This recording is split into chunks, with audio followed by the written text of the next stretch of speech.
Hey guys, this is Northville Tech. In this video, we're going to learn how to add a payment method on your Burger King account.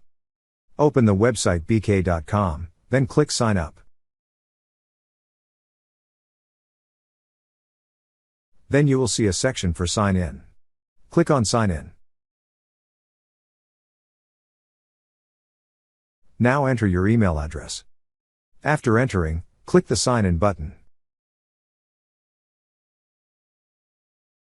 Once you're signed in, you will see 3 horizontal stacked lines at the top left corner of this page. Click on the 3 horizontal stacked lines.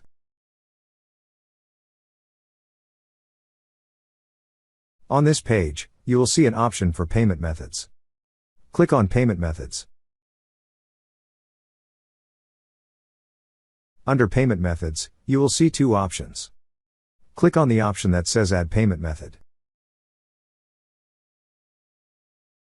Now, enter all the required information.